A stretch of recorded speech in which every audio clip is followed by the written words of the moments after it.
नमस्कार श्रोते हो. अक्षरधूंच्या या साहित्य सफरीवर तुम्हा सर्वांचं पुन्हा एकदा स्वागत. अधिक उशीर न लावता सुरू करूया आजची कथा. कथेचं नाव आहे जारे जारे पावसा. कथा आहे साधारणपणे 1987-88 मधली. अंगणातल्या लिंबाच्या झाडाखाली 6 वर्षांची लता आणि तिचा धाकटा भाऊ लाडू बसले होते. लताने आपल्या उजव्या हातात एक लेमन गोळी ठेवून हाताची बंद मूठ लाडूसमोर धरली. ताई म्हण बरं. गेले कित्येक दिवस लाडूनं आपल्याला ताई म्हणावं या खटपटीत ती होती. त्यानं ता म्हणत सूर लावला. आता ई म्हण ई. त्यानं परत ई करत लांब सूर लावला. लताच्या चेहऱ्यावर चैतन्य पसरलं. पुन्हा लाडूनं स्वतःच ताईनं पुढं केलेली मूठ उघडण्याचा प्रयत्न करत ताई शब्द उच्चारला. लताला तर असं वाटलं जणू कुणीतरी आपल्याला राजकुमारी म्हणालं की काय.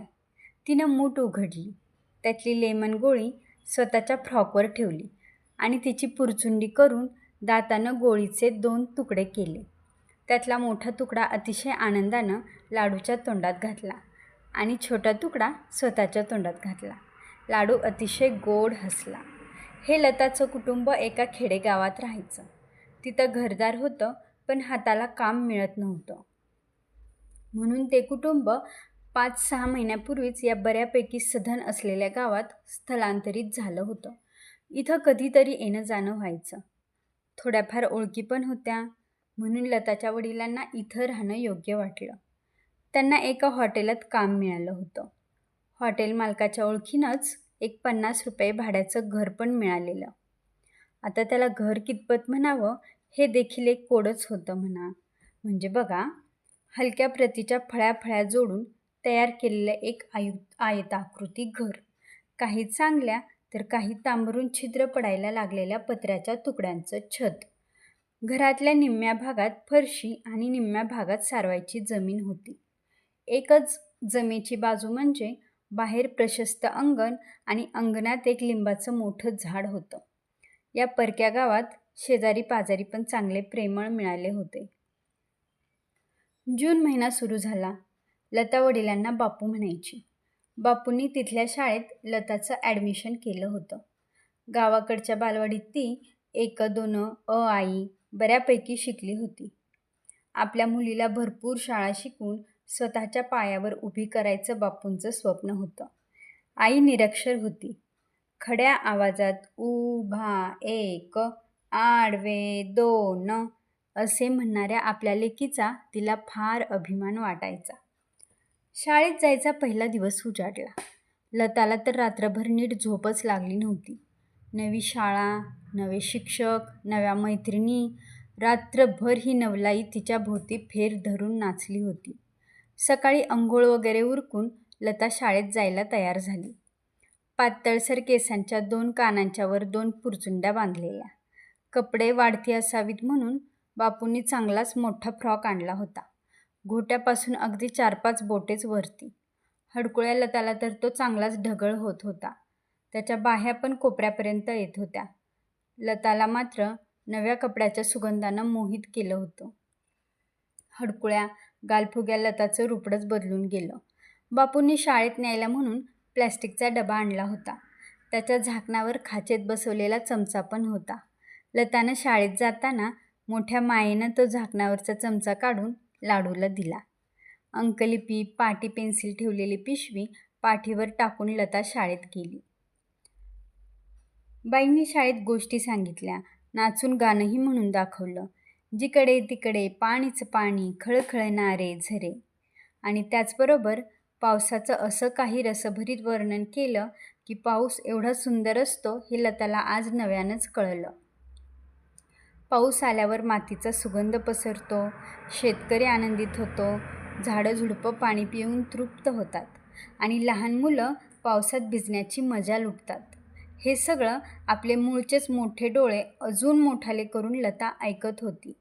संध्याकाळी अंगणात बसून शाळेतली सगळी हकीकत, गमती-जमती लाडूला सांगितल्या. त्याच्या खांद्यावर हात टाकून कानाजवळ जात पुटपुटली. आपण पाऊस आल्यावर पावसात भिजायचं बरं का. आणि दोघंही एकमेकांकडे पाहून हसली. लहान मुलांसाठी शाळा म्हणजे अख्खं विश्वच असतं. शिक्षक म्हणजे तर कुणीतरी अलौकिक शक्ती आणि त्यांचा शब्द म्हणजे काळ्या दगडावरची रेघ. लताच्या बाई तर अगदी प्रेमळ, आवाज गोड असणाऱ्या, कुणाचं काही चुकलं तर माईनं डोक्यावर हात फिरवून सांगणाऱ्या. म्हणून तर त्यांनी वर्णन केलेल्या पावसानं लताच्या मनावर मोहिनी घातली होती. अलीकडे तर तिला पावसाची स्वप्न पडायला लागली होती. स्वप्नात लता पावसाचं ओंजळभर पाणी घेऊन लाडूच्या अंगावर टाकायची. लाडू घट्ट डोळे मिटून घ्यायचा आणि अंगावर पाणी पडल्यावर दचकून हसायचा. आठवड्यात 2 वेळा आईनं झोपेत हसणाऱ्या लताला जागं करून पुन्हा नीट झोपवलं होतं. तिचं पावसाचं वेड हळूहळू लाडूवर पण मोहिनी घालत होतं. तो झोपेतून उठल्या उठल्यास म्हणायचा, "ताई, आज येईल का गं पाऊस?" ताई त्याच्या कानात सांगायची, "देवा देवा पाऊस पडू दे" म्हणायचं. मग पडतो पाऊस. माणे काकूंच्या टीव्ही पाहायला गेल्यावर पण पावसाचेच प्रसंग दिसायचे.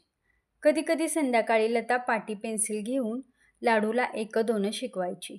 एरवी माया करणारी ताई नीट शिकत नाही म्हणून त्याच्या पाटीत धपाटे घालायची आणि वर "तुला पावसात खेळायला घेणार नाही" अशी धमकी द्यायची. शाळा सुरू होऊन आणि हे पावसाचं वेड लागून 8 दिवस उलटले. एकदा लता, आई आणि लाडूसोबत माणिकाकूंच्या घरी टीव्ही पाहत होते. लताला माणिकाकूंचं घर फार आवडायचं. भलं मोठं 4 खोल्यांचं घर, पुढं फरशी घातलेला ओटा आणि सगळ्यात आवडती गोष्ट म्हणजे घरावर चढायला पायऱ्या. वरती खेळता येईल अशी भली मोठी मोकळी जागा. आपल्याला पण असंच माडीचं घर असावं असं लताला वाटायचं. टीव्ही पाहून झाल्यावर लता आईबरोबर बाहेर आली आणि बघते काय, ओट्यावर जागोजाग थोडं थोडं पाणी साठलेलं आणि खालची जमीन ओलसर झालेली. आई सहजच म्हणाली, "अगो बाई, पाऊस येऊन गेला वाटतं." लताचं तोंड एवढुसं झालं. लाडूसोबत ओल्या फरशीवर थप थप करत उड्या मारल्या, पण त्यात काही मजा आली नाही. फरशी पण लगेच सुकून गेली. आभाळाकडे बघत लाडू आईला म्हणाला, "आता कधी येईल ग पाऊस?" आई माणे काकूंकडे बघत, "कशाचा येतोय पाऊस? मिरूक चालला निघून." पुन्हा लता आणि लाडू एक प्रयत्न म्हणून आंगोऱ्या भिंगोऱ्या घालत एरे एरे पावसा गाऊ लागली. 15 दिवस उलटून गेले. पावसाची वाट बघता बघता 4 निरागस डोळे शिणून गेले. बऱ्याच वेळा ढग जमायचे. पाऊस येईल म्हणून आई चूल झाकून ठेवायची, कपडे घरात नेऊन ठेवायची, पण पाऊस काही पडायचा नाही. त्या दिवशी लताच्या शाळेला सुट्टी होती. सकाळपासूनच अंधारून आलेलं. बापू नेहमीप्रमाणे आवरून सकाळीच कामावर गेलेले. रोजची कामे नेहमीप्रमाणेच चाललेली. शेजारपाजारची लोकं बोलत होती, "आज येरवाळीच पाऊस येणार वाटतंय." तर कुणी म्हणत होतं, "खाल्लाकडनं काळवंडले म्हणजे आज नक्कीच पाऊस पडणार." पण लताचा काही विश्वास बसत नव्हता, ना बोलणाऱ्या लोकांवर ना पावसावर. गेल्या 15 दिवसात कितीतरी वेळा असं आभाळ येऊन गेलं होतं. मग आजच कशावरून पाऊस पडेल? दुपार होत आली. अधूनमधून ऊनही पडत होतं. कितीही नाही म्हटलं तरी लता आणि लाडू सारखे आकाशाकडे बघत होते. दुपारी जेव्हा बाहेरून खेळून लता घरात आली तेव्हा आई चुलीवर भात शिजायला ठेवत होती. चुलीजवळ जाऊन लता 2 पायांवर बसली. एकदा आईकडे आणि एकदा भाताकडे बघत म्हणाली, "आत्ता कशाला स्वयंपाक करतीस ग?" आई काळजी भरल्या आवाजात म्हणाली, "आभाळ आलंय, पाऊस पडायला लागला तर कधी उघडतोय आणि कधी नाही. गळायला लागलं तर स्वयंपाक करायला यायचा नाही. जा, बाहेरचं धुणं वाळलं असलं तर घरात घेऊन ये." 2 पायांवर बसलेली लता तशीच उठली. उठता उठता खांद्यातून खाली गळायला लागलेली फ्रॉक वर सारली. बहुतेक तिच्या हटकुळ्या शरीराच्या मापाची कपडेच नसतील दुकानात. बाहेर सुकायला टाकलेली कपडे आत दोरीवर आणून टाकली. चांगलंच अंधारून आलंय म्हणून लाडूला शोधू लागली. मातीत खेळत बसलेल्या लाडूच्या पाठीत एक धपाटा देऊन त्याला घरात घेऊन आली. उंबऱ्यात उभी राहून दोघंही आकाशाकडे बघायला लागली. आणि काय आश्चर्य! खरंच पावसाचे मोठाले थेंब पडायला सुरुवात झाली. लाडूने तर आनंदानं 2-3 उड्या मारल्या आणि लताच्या कमरेला मिठी मारली. आईनं हाक मारून दोघांना आत व्हायला सांगितलं. इतक्यात ढगांच्या गडगडाटामागे अशी काही वीज कडाडली की भीतीनं दचकून लाडू खालीच पडला. आता मात्र पत्र्यावर येणारा टपटप आवाज वेगाने वाढायला लागला. आईची लगबग चालू झाली. चुलीवरच्या भाताच्या झाकणावर तिनं छोटा दगड मांडला.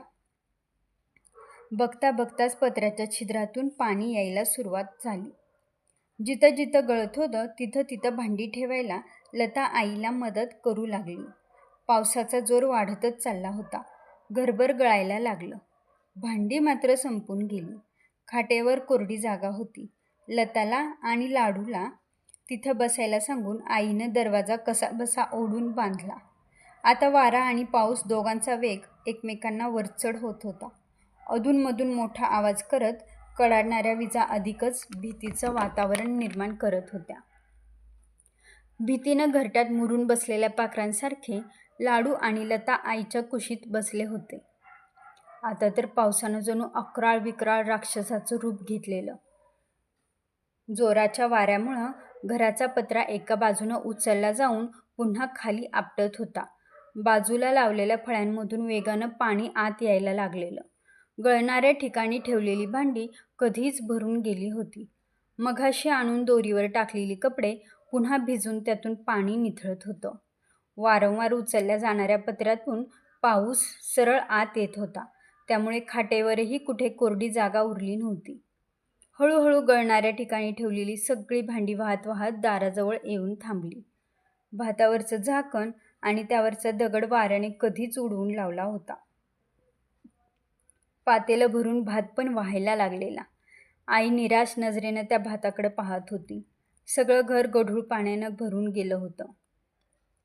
पाऊस बाहेर पडतोय की घरात, पाणी घरातून बाहेर जातंय की बाहेरून घरात येते, काहीच समजत नव्हतं. आईच्या कुशीत बसलेल्या लतानं लाडूला घट्ट मिठी मारली.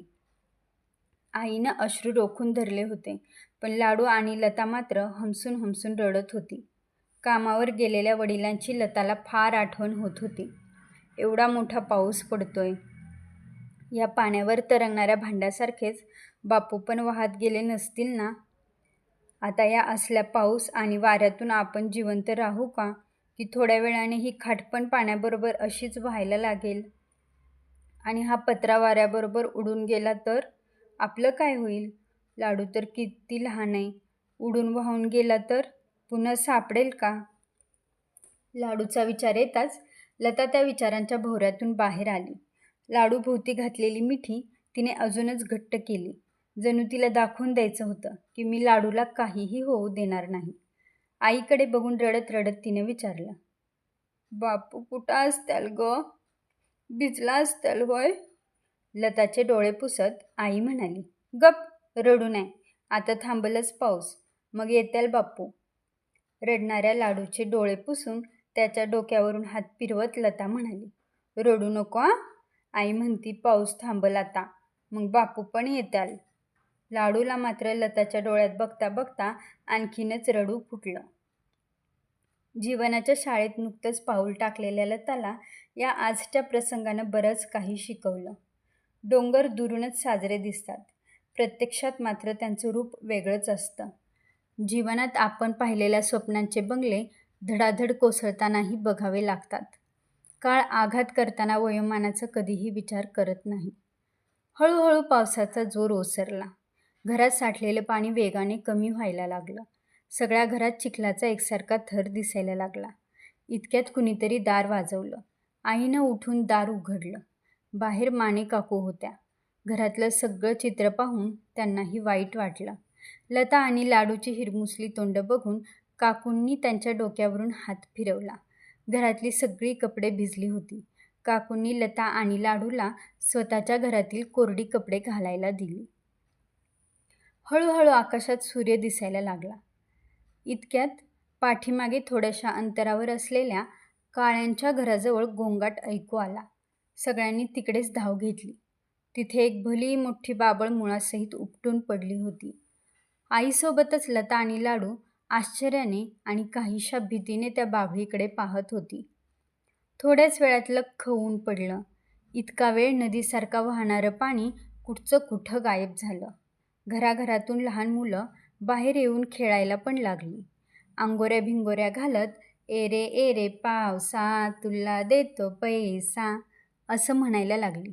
गाणे ऐकून लता आणि लाडू मात्र नुसतीच शांतपणे एकमेकांकडे पाहत राहिली. कथा ऐकल्याबद्दल तुम्हा सर्वांचे मनापासून धन्यवाद. कथा कशी वाटली ते कमेंट्स करून नक्की सांगा.